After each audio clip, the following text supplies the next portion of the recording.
আলাইকুম বন্ধুরা, কেমন আছো তোমরা? আশা করি ভালো আছো। আমি আল্লাহর রহমতে অনেক অনেক ভালো আছি। তো আজকে সারাদিন আসলে কতটা আনন্দে কতটা মজায় কাটছে, তো সেই নিয়ে তোমাদের সাথে শেয়ার করব। তো সকালবেলা ঘুম থেকে উঠে আমি বাচ্চাদের জন্য তেলের পিঠা বানিয়ে নিয়ে আসলাম। তো আটা দিয়ে আর কি আমি তেলের পিঠা বানিয়েছি। আমি মাঝে মধ্যে আটা দিয়ে তেলের পিঠা বানাই বাচ্চাকে নাস্তার জন্য আর কি। অনেক সময় দেখা যায় প্রতিদিন কী নাস্তা খাবো ভেবে ভেবে পাই না। তারপর দেখা এক এক দিন এক একটা করি আর কি, কখনো লুডুস, কখনো পাস্তা, কখনো পিঠা, এরকম আর কি, কখনো পরোটা।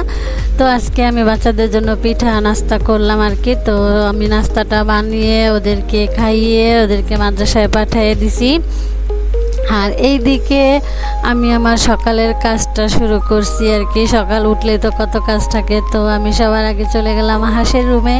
তো হাঁসের রুমটা সবার আগে পরিষ্কার করে ঝাড়ু টাড়ু দিয়ে নিলাম। তো এই যে আমার হাঁসের রুমটা পরিষ্কার হয়ে গেছে। তারপর আমি হাঁসগুলো ছেড়েছি, মুরগিগুলোও ছেড়ে নিয়েছি। তো এই যে আমার হাঁসগুলো মাশাল্লাহ দিলে ওরাও ভালো আছে সবাই, আলহামদুলিল্লাহ।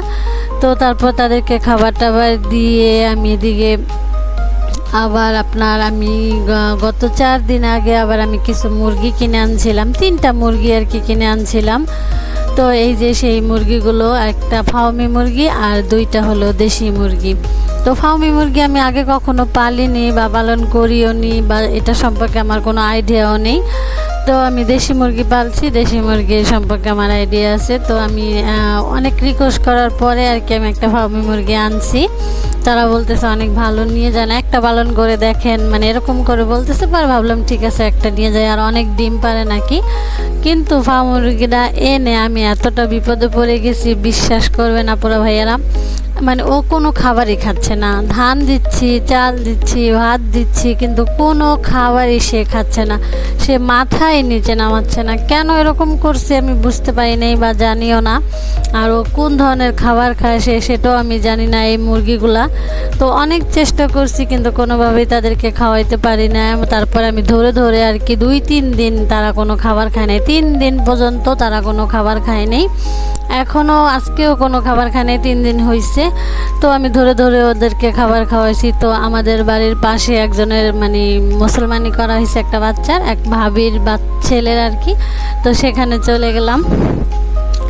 তো এই যে একজন ওরে কোলে করে নিয়ে আসতেছে, ও এতটা কান্না করতেছে, ওই ভাবতেছে যে আমাকে এইভাবে মানে ওর এইভাবে এনে মুসলমানি করাইছে। তো এখনও ভাবতেছে ও যে ওর এইভাবে নিয়ে আবারও বুঝি মুসলমানি করাই দিব। ওই মানে বুঝতে পারতেছে না যে ওরা গোসল করানোর জন্য আনা হয়েছে আর কি। ওই অনেক কান্না করতেছে, ওই কোনোভাবেই রুম থেকে আসবে না।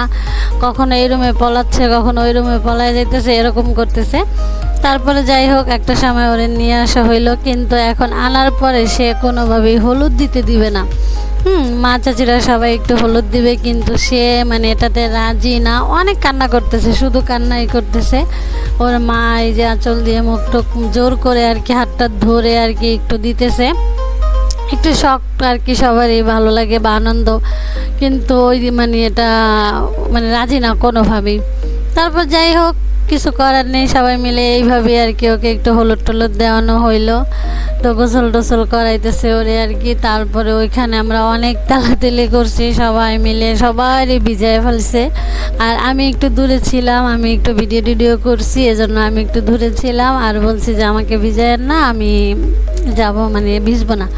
পরে যাই হোক এরা আর কি এদিকে গোসল টোসল করাইছে। আর সবাই মিলে গোসল করানোর পরে ওরা যখন রুমে নিয়ে গেছে, বা রুমে নেওয়ার আগে সবাই ভিজে টিজে সবাই তেলাতেলি করছে। অনেক গ্রামে এই জিনিসটা অনেক বেশি হয়, মানে বিয়ে হোক বা কোনো অনুষ্ঠান হোক সেখানে অনেক তেলাতেলি করা হয় আর কি। কেউ এরকম করে তেলাতেলি করছে অনেক। তারপর আমি বাসায় চলে আসছি। বাসায় চলে আসার পরে এখন রান্না করব, শর্টকাট কী রান্না করব। আর তারপর আমি ডিমের তরকারি রান্না করছি, আলু দিয়ে ডিমের ঝোল। এই খাবারটা আমার ছেলে মেয়ে দুজনেরই অনেক পছন্দ, কিন্তু আমার মেয়ে মানে ছেলে বলছে আজকে গরুর মাংস রান্না করার জন্য। আর আমার মেয়ে আবার আপনার গরুর মাংস খায় না, খায় কিন্তু কম। তো তারপর আমি আমার মেয়ের জন্য ডিমের তরকারিটা রান্না করছি, আর ছেলের জন্য আর কি একটু গরুর মাংস রান্না করছি। তো এই দেখেন আমার ডিমের তরকারিটা মাশাআল্লাহ অনেক সুন্দর হয়েছে, আর খেতেও বিশ্বাস করেন অনেক অনেক বেশি মজা হয়েছে। তারপর আমার ছেলের জন্য আমি আবার একটু গরুর মাংস রান্না করছি। সে আবার বলছে যে আমার জন্য একটু গরুর মাংস রান্না করব। তো সে ছোট ছোট পিস করে গরুর মাংস ভুনাটা অনেক বেশি পছন্দ করে। তো ওর জন্য আবার একটু গরুর মাংস ভুনা করছি শর্টকাট করে আর কি, তাড়াতাড়ি। ওখান থেকে অনেকটা সময় লেগে গেছে আসতে আর কি, একটা জায়গায় গেলে বুঝেটি তো একটু সময় লেগে যায়। তারপর যাই হোক তাড়াহুড়ো করে আমি এটা রান্না করছি। রান্না করার পর আমার রান্না প্রায় শেষ হয়ে গেছে। তারপরে এই দিকে এসে দেখি আমি যেই 3টা মুরগি কিনছি, তো তার মধ্যে থেকে একটা মুরগি ডিম দিয়েছে। তো আমি তো অনেক খুশি, একটা মুরগিতে ডিম দিছে। আইসা দেখি ওরে বাবারে বাবা, ডিম পেড়ে বসে আছে। ভীষণ ভালো লাগছে। 3 দিন হয়েছে মাত্র কিনে আনছি, কিন্তু ওরা আর কি একটা ডিম পারছে। আমার কাছে বিশ্বাস করেন অনেক আনন্দ লাগছে। তো যাই হোক মুরগিটারে খাবার টাবার দিয়ে ডিম টিম ঘরে নিয়ে চলে আসলাম। আর আমার ছেলে বায়না ধরছে, সে কেক খাবে, সে জন্মদিনের কেক খাবে। ছোট্ট ছেলেটা আর কি, 3 বছর বয়স। তারপরে আর কি করব, বিকেলবেলা চলে গেলাম বাজারে কেক কেনার জন্য। তো সেখানে থেকে আমি একটা কেক কিনে নিয়ে আসলাম।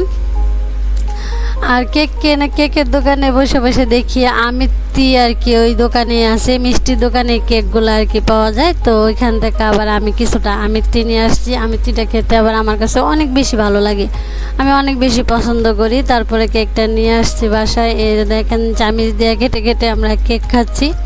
ছুরি খুঁজে পাই না, তো কি করব। তারপর সবাই মিলে চামিচ দিয়ে কেক খেয়েছি। আসলে ছোট বাচ্চারা থাকলে ওদের বায়না অনেক সময় আমরা ফেলতে পারি না, বায়নাগুলো ওদেরকে রাখতে হয়। ওরা মাঝে মাঝে হুটহাট করে এরকম বায়না করে। তো যাই হোক এটা কোনো ব্যাপার না, বাচ্চারা এরকম বায়না করবেই। তো এতক্ষণ সাথে থাকার জন্য অসংখ্য ধন্যবাদ আপনাদেরকে। আর ভিডিওটা ভালো লাগলে অবশ্যই সাবস্ক্রাইব করে দিবেন। আল্লাহ হাফেজ, ভালো থাকবেন সবাই।